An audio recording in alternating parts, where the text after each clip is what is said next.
Hey everyone, welcome back. This video is mainly for my UK viewers who are in need of a PlayStation 5 and are running out of luck due to those scalpers who are ordering in thousands using bots. So I got myself a PlayStation 5 using these techniques, and it is quite effective as you get your alerts on time. There's maybe a 10 to 20 seconds delay, not like those apps on your iPhone or Android phone where it alerts you after 10 minutes of the stock going online, or sometimes it doesn't even alert you at all. So the first technique is by watching a live stream of a YouTuber who is on the mission to help people like us to buy a PlayStation 5. He's not there to help the scalpers, but there to help normal people like you and me. I've listed his YouTube channel in the description down below, so you can click on the link to visit his YouTube channel.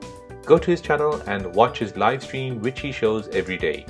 This is a quiet live stream where you'll see the user screen with several vendors' website open, and his screen is on a 10 to 20 second refresh to check on PlayStation 5 stock. You'll see people's live chat about predictions, maybe some inside information about stock, and some general chit chat.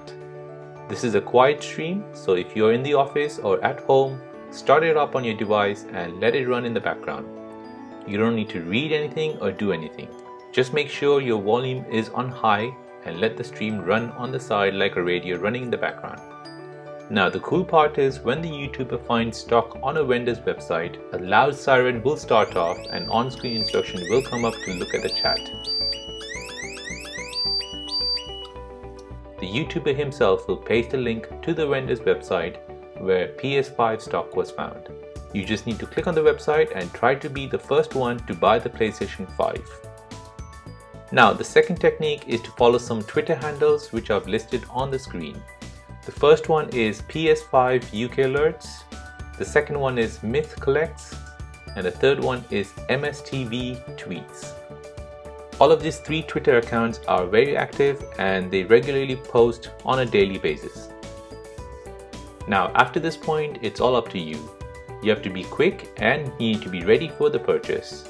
So these are the tips on how to get a PlayStation 5 once you're on the website where stock is found. So number 1, make sure you have an account with all the vendors such as games.co.uk, Argus, Amazon, berry.co.uk, Smith Toys, John Lewis, and others. This way you're not wasting time filling in details for a new account or shipping information. Number 2, make sure your credit card and debit card or PayPal information is stored on the store account. Again, this way you're not wasting time typing your card details or PayPal information and authorization details. Number 3, make sure you know what you want to buy. Since there are a lot of scalpers around, they are mainly targeting single PS5 items. Buying item in a bundle will give you a better chance of getting that item. Example, PS5, extra controller, and a game. This will cost you a bit more, but at the end of the day, you can sell it off and make the extra money. Number 4, sometimes vendor will give you an option for a quick delivery. I would suggest pay a bit extra and get your item quickly. This way, you're not at the end of the queue and vendors will prioritize your order first. And that is it guys. Hope you're successful in buying a PlayStation 5 using these techniques. If it did help you, please subscribe to my channel and his channel to show your appreciation. Thanks for watching and see you in the next one.